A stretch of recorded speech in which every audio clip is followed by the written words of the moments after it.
Hello, bienvenue sur votre blog iPad, et vous voyez là que j'ai entre les mains l'iPad qui est très très propre comme vous le voyez. Je vous l'ai dit dans le test, il se saignit vraiment très très vite, et on voit là que c'est très sale, donc on va l'allumer tout de suite, on va déverrouiller, voilà, donc vous voyez que c'est très fluide, c'est vraiment super sympa. Puis on va faire un petit tour très rapide. On va commencer par Safari qui se lance instantanément. On est sur Google, on va aller voir notre site.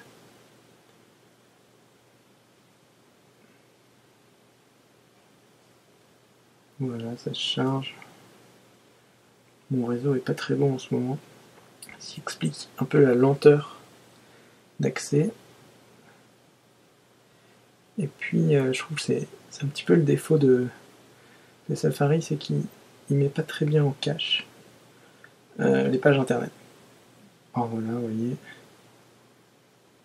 très fluide. Tiens, je peux vous montrer un truc assez sympa, c'est justement sur les vidéos YouTube de pouvoir les lire directement grâce au format. On va monter un peu le son. On va retrouver. Hop, et on peut mettre en plein écran. On peut également le regarder en portrait ou repasser en paysage. Hop. On va revenir. La gestion des onglets que j'aime pas trop, vous voyez. On va aller voir Dailymotion, ça apparaît, il faut qu'il aille recharger la page. C'est la même chose que sur l'iPhone. Je trouve ça un petit peu désagréable, un peu dommage. Vous pouvez aller voir une vidéo si vous voulez. La home page. Pareil, on lit directement, c'est quand même assez agréable. Bon, merci André. Allez hop, on va changer. Qu'est-ce que je peux vous montrer? iBook, qui est plutôt sympa, voilà. Directement les livres. On peut changer. Alors ce que j'aime beaucoup, c'est, vous voyez là, la possibilité de régler directement la luminosité dans l'application, de modifier la taille de la police, ainsi que la police, et de faire une recherche. C'est plutôt bien fichu. Moi, je préfère le format portrait pour lire du paysage, qui permet d'avoir une plus grosse lecture. C'est assez sympa. On peut retourner dans la bibliothèque et voir l'ensemble de mes bouquins. On retourne. Allez hop, plan. Très excellente application. Bon, niveau utilité, c'est pas exceptionnel, mais faut dire que la fluidité c'est vraiment super sympa à utiliser. Et puis l'intégration normalement de Street View. Avec mon débit, j'espère que ça va aller.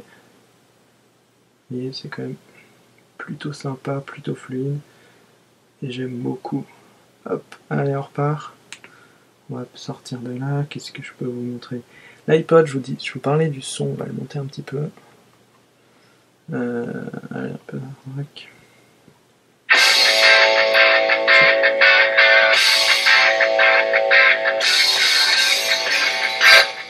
On peut gérer directement le son.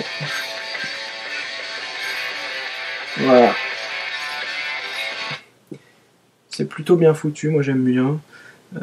Qu'est-ce que je peux vous montrer d'autre? L'application France 24, qui est assez sympa. On a toute l'actualité. Bon, c'est bien fait, c'est assez rapide. J'aime bien. On va revenir. Qu'est-ce qu'on peut vous montrer d'autre? Regardez Skype par exemple. Donc voilà, là on a l'application. Déjà, vous voyez, on ne prend pas en compte le format paysage. Et là, on a donc une application iPhone. Donc vous voyez là, on peut modifier, faire un x2, ce qui nous permet d'augmenter, mais au niveau de la qualité, on y perd clairement. C'est un petit peu dommage. Voilà, je crois qu'on a fait à peu près le tour. Je vais juste vous montrer ce petit bouton là qui est sympa, qui permet de bloquer la rotation. Maintenant, vous voyez, la rotation ne se fait plus. Je vais redébloquer. Et voilà. C'est quand même assez super. Voilà, très très bon appareil, je suis très content.